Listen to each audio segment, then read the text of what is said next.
Hello students, मेरा नाम है मोहित चौहान और मैं आपको अपने इस यूट्यूब चैनल पर फिज़िक्स पढ़ाता हूँ।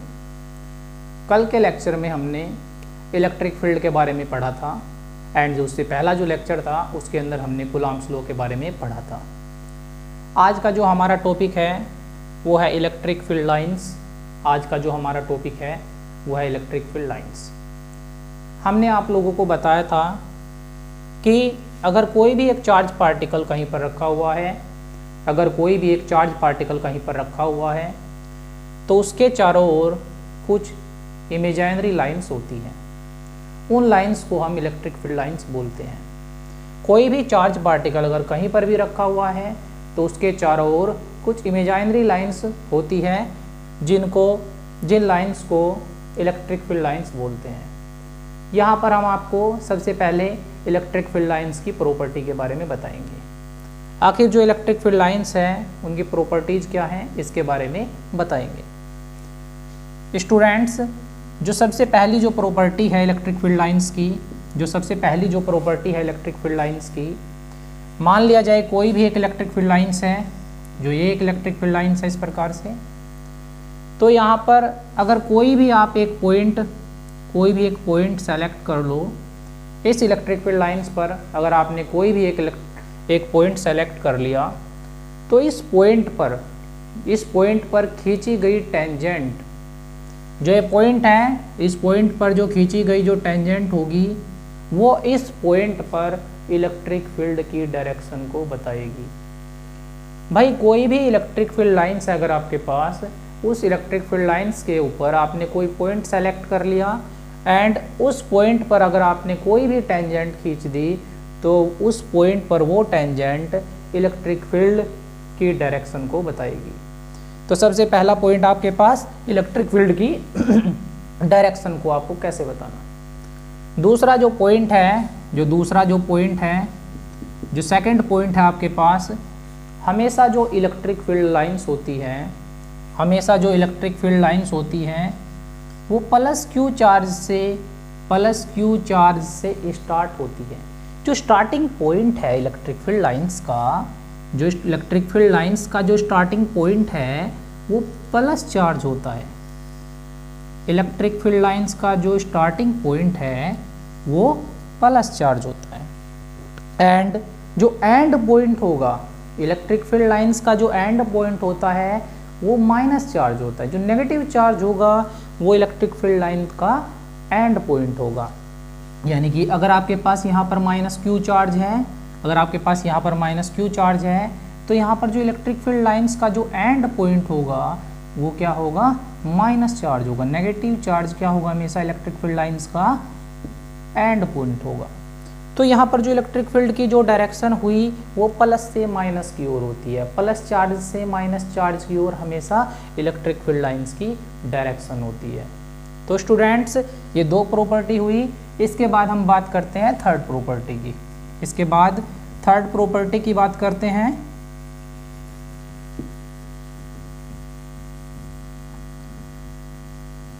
थर्ड की जो नंबर पे जो प्रॉपर्टी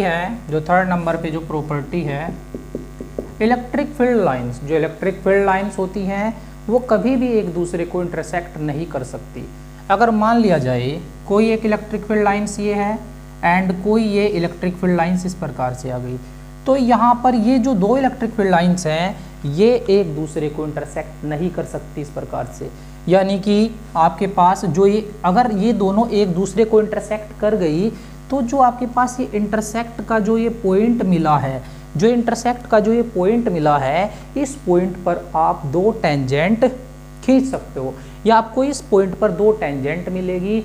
वो टेंजेंट हमेशा इलेक्ट्रिक फील्ड की डायरेक्शन को बताती है। तो इस प्रकार से इस पॉइंट पर दो डायरेक्शंस हो जाएगी इलेक्ट्रिक फील्ड की। तो दो डायरेक्शन होना किसी भी पॉइंट पर इलेक्ट्रिक फील्ड की इम्पॉसिबल है। तो इस प्रकार से दो इलेक्ट्रिक फील्ड लाइंस एक दूसरे को कभी भी इंटरसेक्ट नहीं कर सकती। जो नंबर थर्ड जो पॉइंट है तो ये गलत हो जाएगा। इलेक्ट्रिक फील्ड लाइंस एक दूसरे को इंटरसेक्ट नहीं कर सकती। जो फोर्थ पॉइंट है, जो इलेक्ट्रिक फील्ड लाइंस होती है यूनिफॉर्म यानी कि अगर आपके पास इलेक्ट्रिक फील्ड क्या है, यूनिफॉर्म है, in the uniform electric field, uniform electric field, in the uniform electric field, uniform electric field के अंदर जो इलेक्ट्रिक फील्ड लाइंस होती है, यूनिफॉर्म इलेक्ट्रिक फील्ड के अंदर जो इलेक्ट्रिक फील्ड लाइंस होती है वो हमेशा स्ट्रेट लाइन में, हमेशा स्ट्रेट लाइन में चलती है। यानी कि जो आपके पास यूनिफॉर्म, अगर आपके पास जो इलेक्ट्रिक फील्ड है वो यूनिफॉर्म है, अगर आपके पास इलेक्ट्रिक फील्ड यूनिफॉर्म है तब आपके पास जो इलेक्ट्रिक फील्ड लाइंस होगी वो स्ट्रेट लाइन में चलेगी। एंड इलेक्ट्रिक फील्ड लाइंस के बीच में जो गैप होगा, इलेक्ट्रिक फील्ड लाइंस के बीच में जो गैप होगा वो हर जगह पर समान होगा। यानी कि जो इलेक्ट्रिक फील्ड लाइंस होगी वो स्ट्रेट लाइन में चलेगी एंड एक दूसरे के पैरेलल चलेगी, एंड एक दूसरे के पैरेलल चलेगी। यानी कि अगर आपके पास इलेक्ट्रिक फील्ड यूनिफॉर्म है तो जो आपका इलेक्ट्रिक फील्ड लाइंस है वो स्ट्रेट लाइन में चलेगी एंड एक दूसरे के पैरेलल चलेगी। तो नंबर 5 जो पॉइंट है जो नंबर 5 पॉइंट है यहाँ पर, 5th पॉइंट देखिए वही, नंबर 5th पॉइंट, जो 5th पॉइंट हो जाएगा आपके पास, electric field lines, electric field lines कभी भी कोई कर्ल नहीं बनाती है। इलेक्ट्रिक फील्ड लाइंस इस प्रकार से नहीं चल सकती कि यहाँ से स्टार्ट हुई और इस चार्ज से स्टार्ट हुई, मान लिए प्लस क्यू चार्ज है, इस चार्ज से स्टार्ट होकर के इसी चार्ज पर नहीं आ सकती वापस। यानी कि जो इलेक्ट्रिक फील्ड लाइंस है वो क्लोज लूप नहीं बना सकती। यानी कि जो क्लोज्ड लूप है ये गलत हो जाएगा, यानी कि क्लोज्ड लूप नहीं बना सकती। इलेक्ट्रिक फील्ड लाइंस कभी भी क्लोज लूप नहीं बना सकती, वो हमेशा पॉजिटिव चार्ज से नेगेटिव चार्ज की ओर चलती है। तो हमने जो आप लोगों को यहाँ पर जो 5 पॉइंट बताए इलेक्ट्रिक फील्ड लाइंस के बारे में, कि इलेक्ट्रिक फील्ड लाइंस पर अगर आपने कोई भी एक पॉइंट ले लिया तो उस पॉइंट पर अगर आपने जो टेंजेंट खींच दी वो टेंजेंट आपके पास इलेक्ट्रिक फील्ड की डायरेक्शन को बताएगी। और हमने आप लोगों को बताया कि जो इलेक्ट्रिक फील्ड लाइंस हैं वो प्लस चार्ज से, पॉजिटिव चार्ज से नेगेटिव चार्ज की ओर चलती है। तीसरा पॉइंट हमने आपको बताया कि जो इलेक्ट्रिक फील्ड लाइंस हैं वो कभी भी एक दूसरे को काटती नहीं है। अगर उन्होंने एक दूसरे को इंटरसेक्ट कर दिया तो उस पॉइंट पर, इंटरसेक्ट वाले पॉइंट पर 2 टेंजेंट खींच जाएगी। अगर 2 टेंजेंट उसके ऊपर हो गई तो वहाँ पर इलेक्ट्रिक फील्ड की 2 डायरेक्शन हो जाएगी एक पॉइंट पर, वो इम्पॉसिबल नहीं है।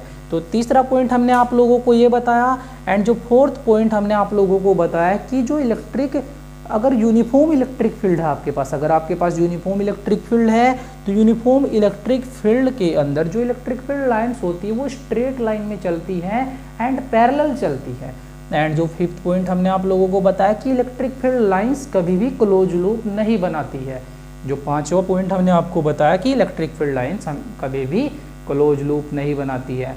अब एक 6 पॉइंट और देख लीजिए, एक 6 पॉइंट और देख लीजिए।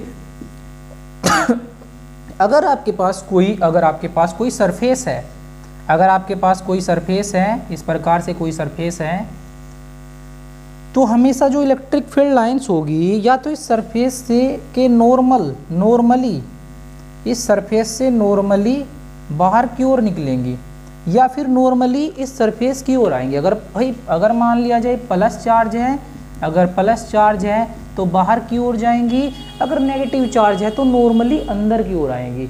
तो आप लोगों को यहाँ से क्या पता लगा कि अगर आपके पास सरफेस है तो इससे इलेक्ट्रिक फील्ड लाइंस या तो बाहर की ओर नॉर्मली जाएंगी, परपेंडिकुलरली जाएंगी सरफेस के परपेंडिकुलरली, या फिर सरफेस के परपेंडिकुलरली सरफेस की ओर आएंगी। तो इस प्रकार से हमने आप लोगों को यहाँ पर इलेक्ट्रिक जो फील्ड लाइंस हैं उनकी प्रॉपर्टीज़ के बारे में बताया। अब हम आप लोगों को बताते हैं कि कॉन्टिन्यूअस चार्ज डिस्ट्रीब्यूशन क्या होता है।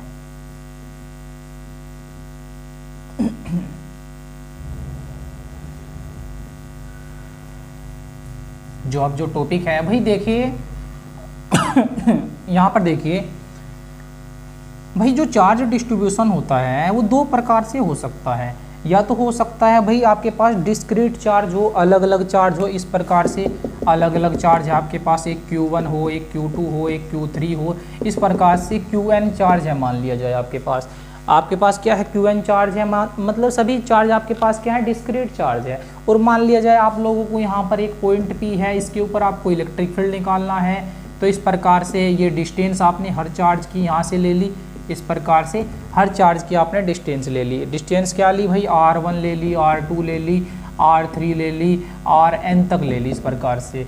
तो इन सभी चार्ज के कारण जो इस पॉइंट P के ऊपर जो इलेक्ट्रिक फील्ड हो जाएगा, इन सभी चार्ज के कारण इस पॉइंट P के ऊपर जो इलेक्ट्रिक फील्ड हो जाएगा, वो सभी चार्जेस के कारण जो लगा हुआ जो इलेक्ट्रिक फील्ड है उन सभी के वेक्टर सम के बराबर होगा। तो नेट जो इलेक्ट्रिक फील्ड हो जाएगा, इलेक्ट्रिक फील्ड E वेक्टर बराबर E1 vector plus E2 vector plus E3 vector plus इस प्रकार से En वेक्टर तक हो जाएगा। सभी चार्जेस के कारण जो इलेक्ट्रिक फील्ड होगा उन सभी को आपस में वेक्टर सम कर दीजिए, तो आप लोगों को इस पॉइंट P के ऊपर इन सभी पूरे सिस्टम के कारण एक इलेक्ट्रिक फील्ड मिल जाएगा। तो स्टूडेंट्स, आप लोगों को हमने बताया था इलेक्ट्रिक फील्ड निकालने के बारे में कि आपके पास जो इलेक्ट्रिक फील्ड हो जाएगा, जो इलेक्ट्रिक फील्ड होता है E vector is equal to 1/4 pi epsilon naught Q1, epsilon naught Q1 upon, भाई Q1 की डिस्टेंस P से कितनी है, R1 का स्क्वायर इंटू R1 कैप, हमने आप लोगों को ये बताया था, R1 कैप हो जाएगा। एंड ये हुआ आपके पास E1, इसी प्रकार से E2 निकाल लोगे, E2 vector is equal to 1/4 pi epsilon naught Q2 upon R2 का स्क्वायर इंटू R2 कैप, ये हो जाएगा। इसी प्रकार से En निकाल लोगे भाई, En vector is equal to 1/4 pi epsilon naught Qn upon Rn का स्क्वायर इंटू Rn कैप, इस प्रकार से आप लोग निकाल लोगे यहाँ पर। तो स्टूडेंट्स, अब इन सभी इलेक्ट्रिक फील्ड को जोड़ने पर, भाई इन सभी इलेक्ट्रिक फील्ड को जोड़ने पर यहाँ पर क्या निकल जाएगा, एक टोटल इलेक्ट्रिक फील्ड P मिल जाएगा, टोटल इलेक्ट्रिक फील्ड E मिल जाएगा पॉइंट P के ऊपर।